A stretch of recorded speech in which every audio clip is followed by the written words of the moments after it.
This is seen not just in how forcefully they can make the world bend to their will, how forcefully they can get the world to say yes. One's greatness is also seen in how gracefully they can accept when the world says no. Because accepting setbacks and failures and reversals and even injustices is an inevitable part of the human experience. So Ra is the supreme, but when he appears on the earth, they said that the divine descends in the human level to teach us humans how to face life. And he is loved by everyone as he grows up. He's powerful, he's handsome, he's compassionate, he is competent. He is in every way suited to becoming a king. And at that time, for no fault of his, because of a palace conspiracy, he is exiled to the forest. The conception of exiling to the forest may be difficult to understand today because there are no forests to exile people to nowadays. Hardly any. Probably the nearest we might come today is to deportation. But even when a person is deported, they have the facility to go back to their own country. But exile means you just become homeless. In the jurisprudence of that time, exile is the worst punishment, just one below execution. In some ways, exile is actually considered worse than execution because when you are exiled, everything that makes your life worth living is taken away from you. And for many people, better you take my life away than take everything away from me. And he is completely blameless. Now at that time, Lord Ram could have rebelled. He could have incited a rebellion. But he did not. He kept always the greater good in mind. And rather than fomenting rebellion in anyone, he calmed everyone. There is a classic conversation between Ram and his younger brother Lakshman about how to face adversity in life. And this conversation actually echoes modern thoughts in many ways. So when Lakshman comes to hear that Ram has been exiled, he's a faithful younger brother, and he says, this is atrocious, this is outrageous. And he says, you should fight against this. Now Ram's father Dashrath has given a promise to his youngest wife Kaikeyi that I will fulfill 2 of your boons. And she asks that Ram be exiled for 14 years and her younger son, her son, who is the youngest among the 4 brothers, Bharat, be made the king instead of Ram. Now, Lakshman is angry and he says, how could the king do like this? He is blinded by lust. He is completely under the spell of infatuation. You have no need to obey him. Ram calms him down.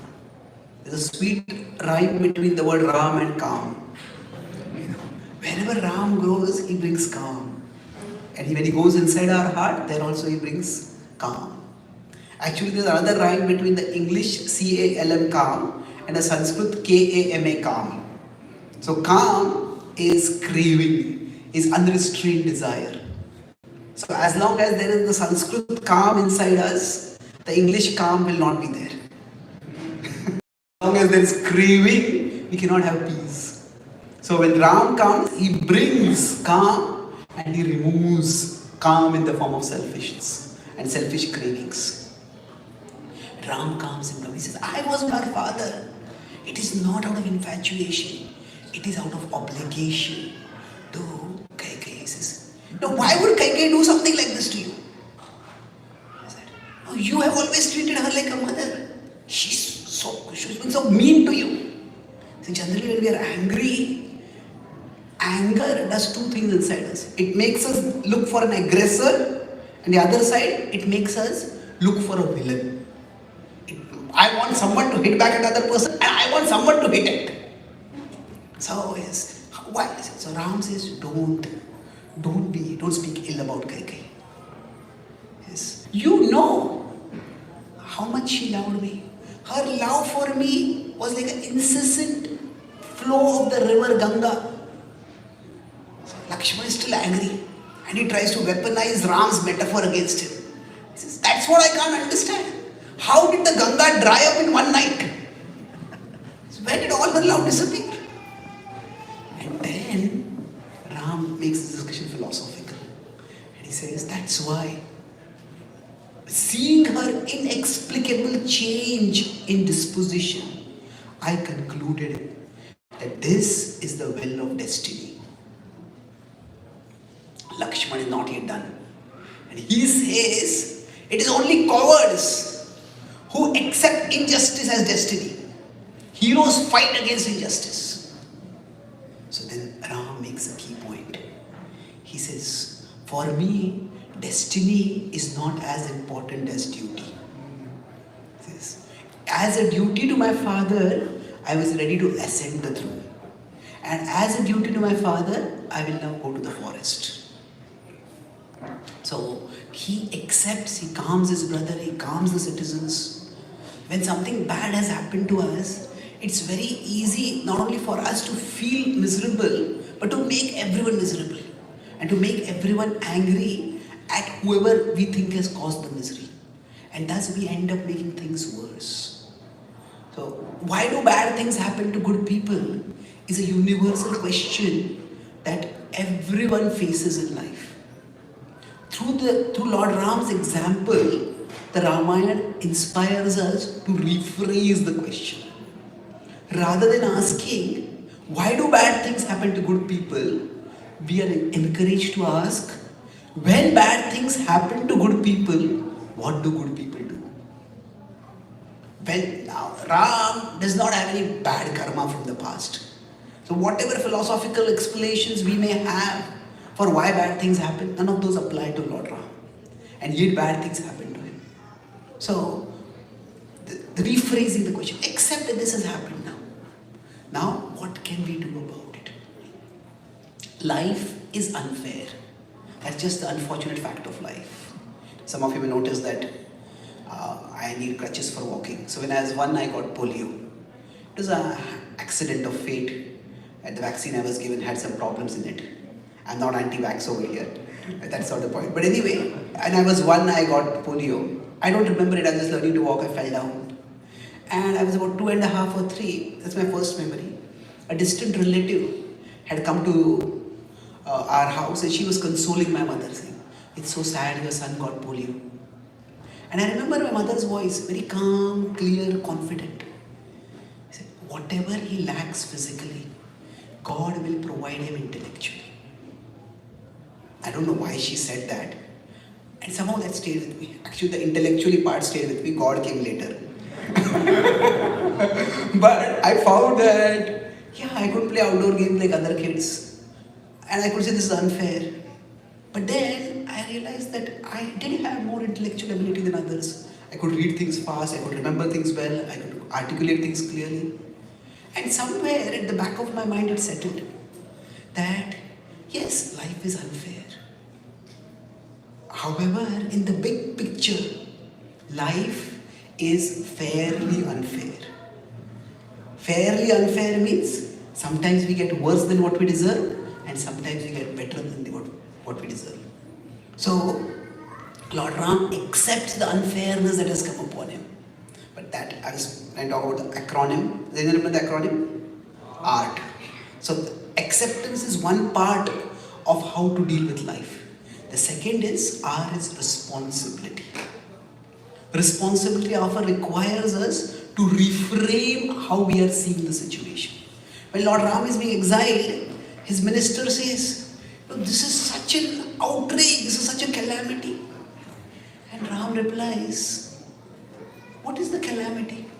For an elder brother, the younger brother is like a son. And which parent does not want to see their son prosper and flourish in their presence? He says, we are all ultimately meant to grow in wisdom. Most people who are householders get the opportunity to associate with sages and saints only in the later stages of their life. I am so fortunate that in my youth, I'll get to spend time with the sages. And he says that while I am in the forest, I've heard the sages are being terrorized by demons. I can do some service to them also. So that brings the second part is responsibility. Taking responsibility versus casting blame. Lord Ram does not blame anyone. He takes responsibility. This is the situation I am in. What is the good I can do in this situation? This is where, instead of asking, what if this person had not done this, what if this person had not done that, what if I had not done that? Change the question from what if to what is. Instead of asking, what if this had happened, what if that had happened? Okay, what is here right now? What is it that I can do right now? So Lord Ram in the forest took responsibility. Responsibility to do service. He was a warrior, he was a protector. He decided, while I'm in the forest, let me protect the sages from demoniac forces, from dark devilish beings who were persecuting and terrorizing them. So in everything that happens in our life, there is something bad and there is something good. So Lord Ram, taking responsibility doesn't mean we let take the burden of the whole world come upon us. Taking responsibility means that this is the situation I am in. How can I make the best of this situation? And Lord Ram enriches himself with wisdom, serves the sages, and sets an example of how to gracefully, not just passively accept adversity, but to responsibly do something constructive amid that adversity. So for me, my mother did that reframing for me. Instead of worrying about the physical, focus on the intellectual. We all, if my mother was the person who actually inspired devotion to Lord Ram in my heart, in my childhood. We would grow up with a beautiful picture of Ram and she would tell me stories of Ramayana. So if we have someone in our life who can teach us acceptance, who can teach us responsibility, we are actually very blessed. And now, while we are accepting, what is unchangeable and taking responsibility for what is changeable for us. First of all, finding what is changeable and then working on what is changeable. That brings us to the third part. The third part is transcendence. Transcendence is that Lord Ram, he has this fascinating duality about his identity. He is the divine, but he is playing the role of a human being. Especially the original rendition of the Ramayana, which is the Valmiki Ramayana, his divinity is not emphasized much. Because if the fact that he is God is emphasized, then he's God. He can do anything. What problem does he have? Isn't it? That can become an excuse for others to not learn from his example. So that's why his divinity, to some extent, it is not hidden, but it is not emphasized. So transcendence refers to the fact that there is a higher reality beyond the reality that occupies our minds in daily life. And for us to be able to face life's injustices, to not be crushed by our daily responsibilities, we need to regularly rejuvenate ourselves by linking with that higher reality. Normally, when we start our life, for us the world is very big. If I am here, the world is very big, and God, even if He exists, is very small. When I started my spiritual journey, I started sharing with all my relatives about what I had learned about the divine.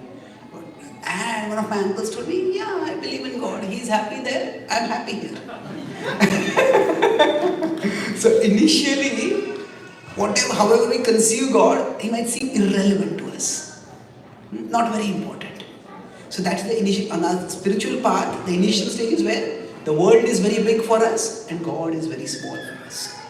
But as we grow spiritually, so in the Bhakti tradition, chanting the names of God, chanting the names of Ram, the names of Krishna, this is one way to infuse our consciousness with the presence of the divine. So as we grow spiritually, the dynamic inverts. The world starts becoming smaller and God starts becoming bigger for us. And when God becomes the bigger reality, the result of that is life's ups and downs don't affect us that much. When the world is very big, world's ups and downs also become very big. It becomes a giant sine wave. We get tossed up and down. But when the world itself becomes small, then the ups and downs within the world also become small. And that's how we can stay more composed, we can stay more collected, we can stay more connected when the world becomes small for us. So Lord Ram, through his example, he demonstrates how to live in the light of a higher reality. Of course, he himself is the higher reality, but he lives for the principles of Dharma and the characters with him. There is Lakshman, there is in many ways, while in the Ramayana, Ram is the supreme hero. But God is not just someone who says, I'll be the hero and you be my follower, you be my fan. Actually, God wants each one of us to discover the heroism within us in a mood of service and contribution. So, in Ramayana, actually the most adventurous and beloved section, ironically, is the section where Ram is not present at all. That is called the Sundar Kand, where it is Hanuman whose adventures are shown. Similarly, in the Bhagavad Gita, Krishna is revealed to be God, but Krishna is calling upon Arjuna to become the hero, to take a heroic responsibility.